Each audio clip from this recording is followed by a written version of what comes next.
All right, I drove back to New Hampshire at that point, and later that night I looked at the papers inside the plastic bag I located underneath the red truck that was parked in the woods.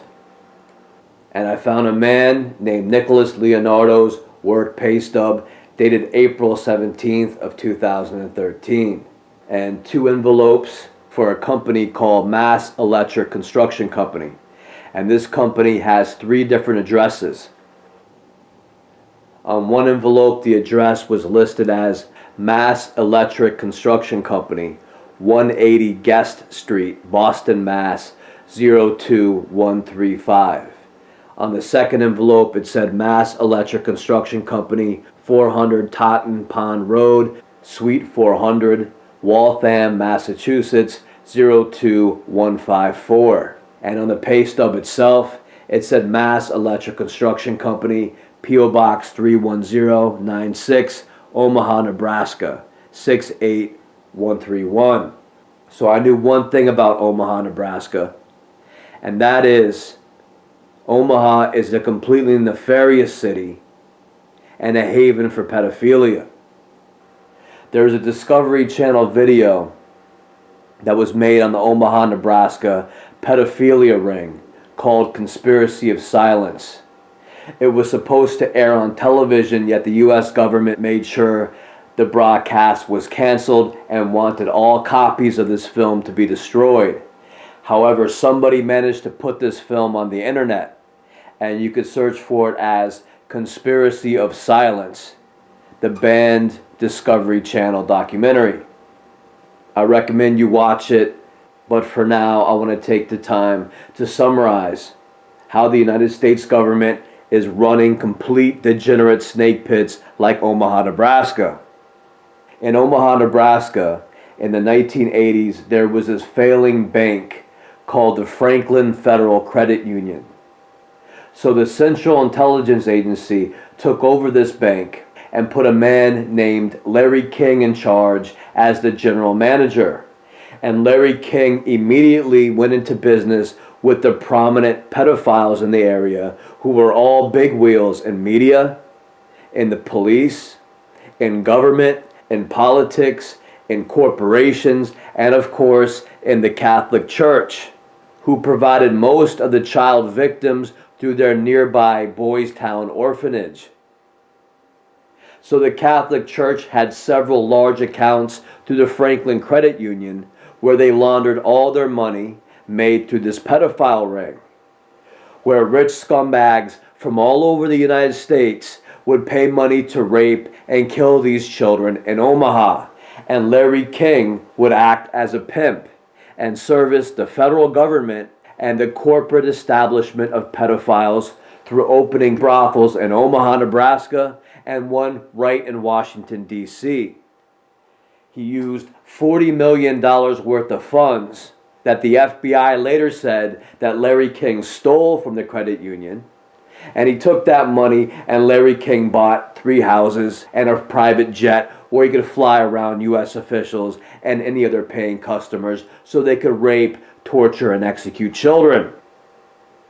Around 1988, the state of Nebraska heard about this pedophile ring through some of the children who were interviewed through a foster care review board. In other words, the Catholic Church was providing orphans to be adopted by pedophiles, and during a review process, some of the children began to tell the social workers that they were being systematically abused by a network of pedophiles. And when asked to name the pedophiles, the children, of course, began to talk about the government, the police, and the heads of the corporate establishment. So it was pretty hard to get the police and the government to investigate and then arrest themselves. So to cut a long story short, the children ended up in prison. The children ended up dying, while the pedophiles in the government and the corporations were protected by the FBI, who covered everything up. And then the media, like the Omaha World Herald, painted the children as the offenders and the perpetrators as the victims. And so to protect themselves, the FBI closed the Franklin Federal Credit Union and said that Larry King, acting alone, stole $40 million worth of funds to start this pedophile ring. And after taking all the bank's money through the IRS, the feds refused to investigate the pedophile ring. So Omaha, Nebraska is probably one of the worst covens in the United States and should be investigated by anyone in that area. Omaha, Nebraska is completely controlled by a pedophile cult, which is the U.S. government, military, and corporate establishment. So I found it strange that people in Townsend, Massachusetts work for a construction company with an address in Omaha, Nebraska. So the next day I drove back into Townsend and located Old City Road, which was the street listed as Nicholas Leonardo's home address. Now off of Route 13, someone had torn the street sign down. So it just looked like a driveway or something, and it was an easy road to miss as you sped past on Route 13. But I saw the street sign on the other end of the road.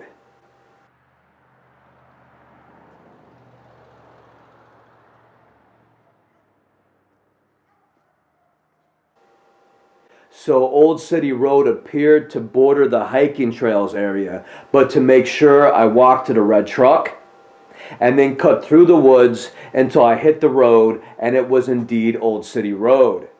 And number 26 was right there. And this house lined up with the disheveled looking property where all the junk and garbage is thrown around.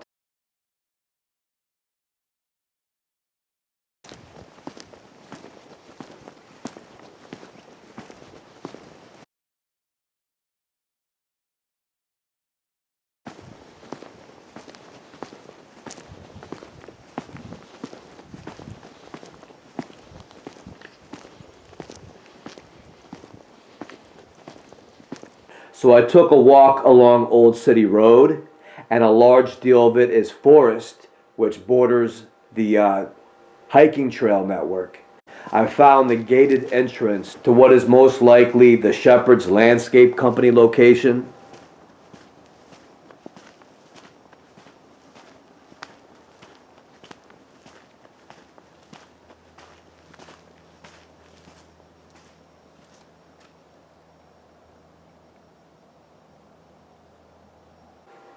And next door, I located this house here.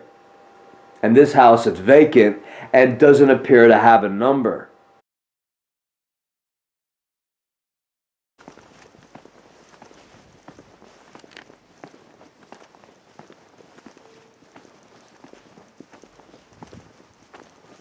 There is no mailbox.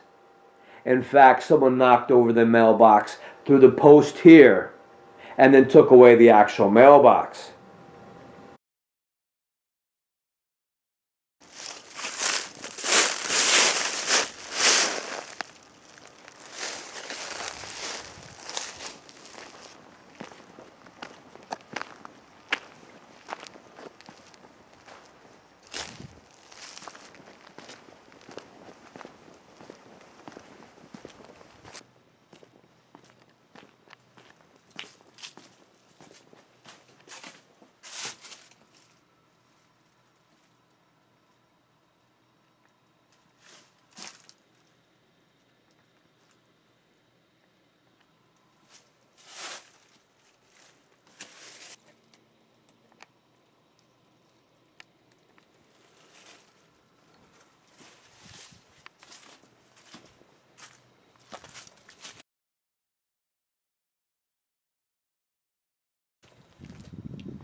So that brings us back to Nicholas Leonardo and the red truck, which was most likely his.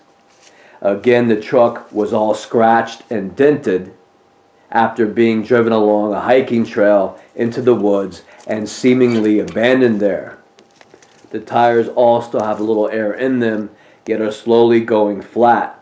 The gas flap is left open, which suggests that someone siphoned the gas out of the truck. And some paperwork found near the truck consists of a pay stub dating back to April of 2013. In other words, it is not a recent pay stub from 2 or 3 months ago, but from almost 3 years ago. So it looks like someone has driven that truck, which is most likely Nicholas Leonardo's truck. They took it and they recklessly drove it along a hiking trail, doing a great deal of damage to it, and then they left it out in the woods in the back of his property to get rid of it. Based on the tires, which are almost flat, and the scratches along the side of the truck, it looks like this happened around the same time as the pay stub is dated. So it's my guess that something happened to Nicholas. The military needed his large section of land which bordered this network of hiking trails, so Nicholas was attacked and most likely killed. Then the perpetrators decided to park his truck off in the woods to hide it. As you can see, this whole ranch is a complete mess, so whoever lives there now is a degenerate of some sort who obviously doesn't like to throw much away, but instead just pile it around the yard. As you can see, a nearby neighbor's house is also abandoned and sits empty and unmarked with its mailbox torn down. There are some notices on the door. In fact, someone came the day after my first video recording of this house and removed a notice and put another up.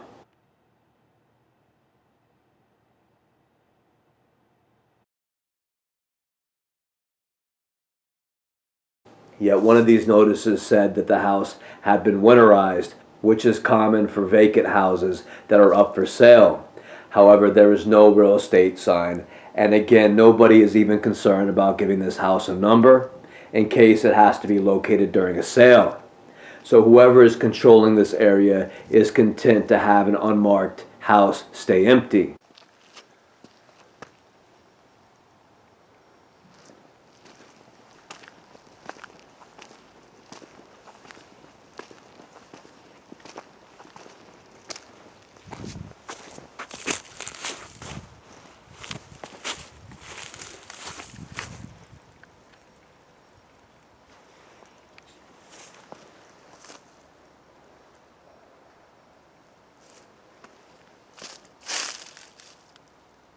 There are Christmas lights left on the front shrub, but other than that, the house is kept pretty neat.